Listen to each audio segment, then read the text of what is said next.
देखिए, पूरे देश के अंदर एक सुनियोजित तरीके से जिहाद का विषय चल रहा है। एक मिथक चला करता था जब ये कहा जाता था कि इस्लाम में अशिक्षा है, इसलिए वो इस तरह के काम करते हैं।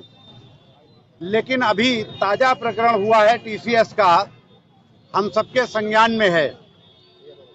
हाईली एजुकेटेड मल्टीनेशनल्स में काम करने वाले सुनियोजित तरीके से देश में नहीं तो देश के बाहर से नियंत्रित होते हुए और संगठित धर्मांतरण के लिए काम करने वाले लोग यहाँ पर, ये पूरा नेटवर्क चल रहा है। इस नेटवर्क के विरुद्ध, लव जिहाद के विरुद्ध, इसके अलावा अन्य प्रकार के जो जिहाद चल रहे हैं, उसमें लैंड जिहाद भी है, एजुकेशन जिहाद भी है। इन जिहाद के विरुद्ध बजरंग दल ने आज राष्ट्रव्यापी अभियान के तहत पूरे देश में इस प्रकार के प्रदर्शन और आक्रोश प्रदर्शन हो रहे हैं। आज की ये सभा यहाँ पर रखी गई है, उसमें हम सब हैं। हम आह्वान कर रहे हैं हिंदू समाज का, प्रत्येक हिंदू परिवार का आह्वान कर रहे हैं, अपनी बहन बेटियों को सुरक्षित रखना हमारा पहला कर्तव्य है। हम उन्हें अपनी संस्कृति के साथ जोड़ने का काम, अपनी संस्कृति बताने का काम करेंगे। और इतना ही नहीं, हम सबने केरला स्टोरी देखी है और भी तमाम चीजें आई हैं।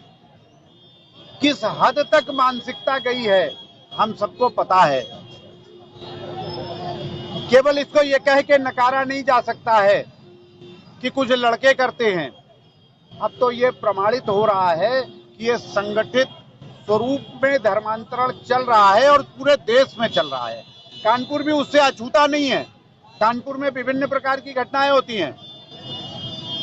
एक तरफ आप कहते हो कि जी उनकी साक्षरता कम है, दूसरी तरफ कहते हो तमाम बातें करते हुए कि साहब उनकी आर्थिक स्थिति कमजोर है इसलिए।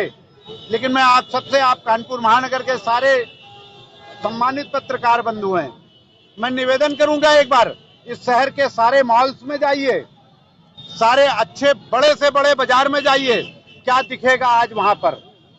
खरीदना नहीं है, लेकिन मॉल में घूमना है, मॉल में जाना है। क्यों जाना है वहां पर? इसलिए जाना है कि हमारी बहन की